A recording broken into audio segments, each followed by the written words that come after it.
जो आज का हमारा समाज है वहाँ पे विविध विचारधाराओं को साथ में लाना एक बहुत कठिन काम है। And what has happened is that in this whole process that we are so married to our ideas, our thoughts, our ideologies, that it is becoming hard for us to engage with something which is not like us. और good politician programme ये एक बड़े तरीके से इसको तोड़ने का प्रयास करता है। R2 में आने के बाद बेसिकली काफ़ी उम्मीदें, एक एक्सपेक्टेशन लेवल काफ़ी हाई थी, क्योंकि पहले R1 में जो हमने सीखा था वो काफ़ी हद तक हमने इम्प्लीमेंट करने की कोशिश की।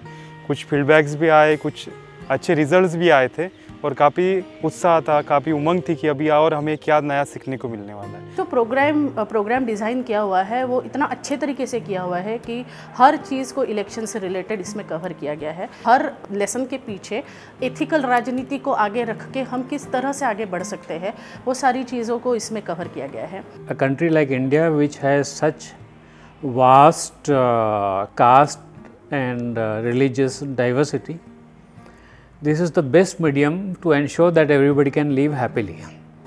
Programs such as this, they combine, political skills with meaning in life, with your relevance to the whole thing.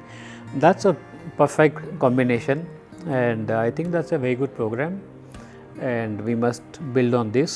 And in the second residential, when we met, the idea was to help them understand where do they lie in their political journey presently, and at what stage do they want to see themselves at least by the end of this program. पिछले residential में हमने अपने ऊपर काफ़ी काम किया कि किस तरीके से एक व्यक्ति के रूप में मेरे अंदर कौन कौन सी चीज़ें हैं जो समाज के लिए आ सकती हैं। इंडियन स्कूल ऑफ डेमोक्रेसी में मुझे एक ऐसा अवसर दिया है जिसमें मैं देश की जो राजनीति है उसको बड़ी बारीकी से समझ पा रहा हूँ कि जो देश है वो विभिन्नताओं वाला देश है, लेकिन फिर भी इसमें जो एकता है वो हमें ISD में देखने को मिल रही है। हमारे काफ़ी सारी चीज़ जेंडर के ऊपर क्लियर हुई, सेक्सुअलिटी के ऊपर क्लियर हुई, जिसमें हम काफ़ी अलग सोच रखते थे, काफ़ी समाज की अलग सोच है, वो सोच भी हमारी काफ़ी हद तक क्लियर हुई। तो हम लोगों ने भी डिज़ाइन कुछ इस तरह का सोचा था कि किस तरह से हम कोहॉर्ट के ओवरऑल प्रोग्रेशन को समझ सकते हैं, अपनी जर्नीज़ में वो कहाँ पर हैं उसे समझ सकते हैं, और ऐसा क्या नई चीज़ें हैं जिनको हम इंट्रोड्यूस कर सकते हैं अपने पार्टिसिपेंट्स के साथ। तो इसके लिए हम लोग नागपुर और मेंढा, एक जगह है नागपुर के पास गढ़चिरौली ज़िले में, मेंढा हम लोगों ने चुना इस बार के रेजिडेंशियल के लिए। Most mesmerizing moments for me in the residential 2 is visiting Mendaleka village. वो गांव जहां आदिवासी समाज के लोग रहते हैं, लेकिन उस गांव की एक विशेषता ये है कि उस गांव में वो अपनी खुद की सरकार बना के रखे हैं, जहाँ पे हमें ग्राम सभा की मजबूतियाँ दिखाई गई, जहाँ पे ग्राम सभा कैसे काम कर सकती है। उनका डेवलपमेंट की थिंकिंग अलग है, मेरी डेवलपमेंट की थिंकिंग अलग होगी, लेकिन उनकी जो डेवलपमेंट की थिंकिंग हो फ्यूचर के लिए बहुत अच्छी है। एक जो अच्छा इंसान है आप उसी में ही एक अच्छा राजनेता के खोज कर सकते हैं, और एक अच्छा इंसान वो होता है जिसका संपर्क वो नेचर से बना रखता है, पर्यावरण से बना रखता है। और इसे सीखने के लिए हम साइट विजिट पे गए थे मेंढालेखा में, जहाँ में हमने ये देखा, समझा और उन लोगों के साथ साझा किया अपना एक्सपीरियंस कि वो लोग कैसे पर्यावरण से जुड़े हुए हैं और किस तरीके से कुछ प्रैक्टिसेस अपने आप में इनेबल कर सकें ताकि इनर वर्क को और पॉलिटिक्स को आपस में जोड़ सकें। तरीके से के जो प्रोग्राम है वो नए लीडरशिप को अवेयर करने के लिए, एजुकेट करने के लिए काफ़ी उपयुक्त होती है।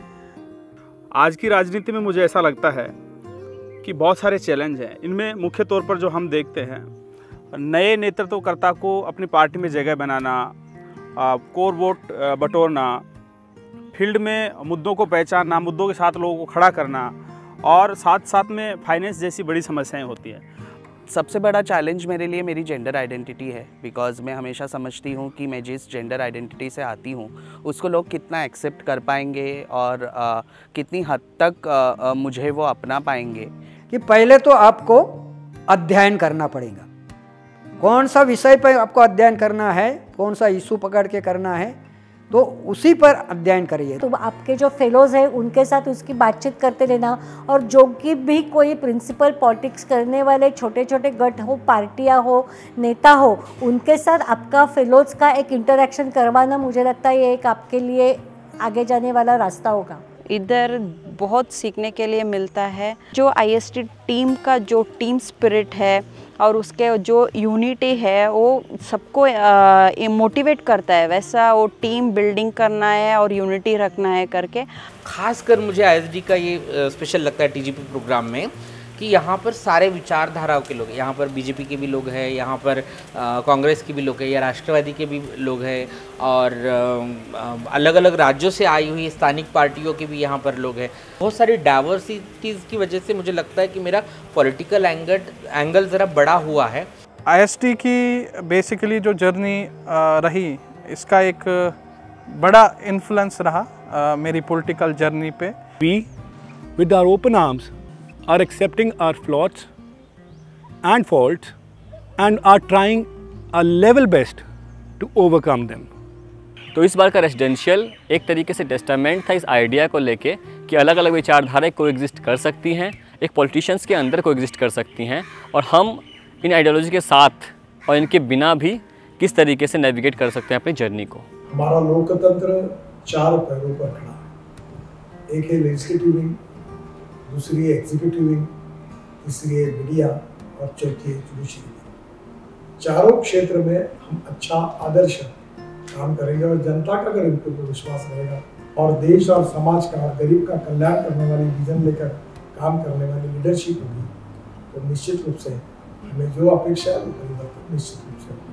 And the hope is only that moving on here on, the community circle members become anchor for each other, where they support each other, at the same time ask difficult challenging questions, so thereby creating a safe and yet a brave space. तो ऐसे cohort मिलना दिखना is rare, और एक उम्मीद भी है कि they will be able to contribute to the nation at large. So the whole idea is कि how do we build a very strong safe space wherein people feel okay to be vulnerable, वो अपने विसंगतियों को accept कर पाएँ, वो उस पर काम करने के लिए रेडी हों, और वो सारा प्रोसेस हमने बनाया रेजिडेंशियल 2 में। And I think I would safely say that a lot of people in the process, in the cohort, are in the process to redefine politics for themselves, for their constituency and for the country at large. Thank you. खबर अनहद का वादा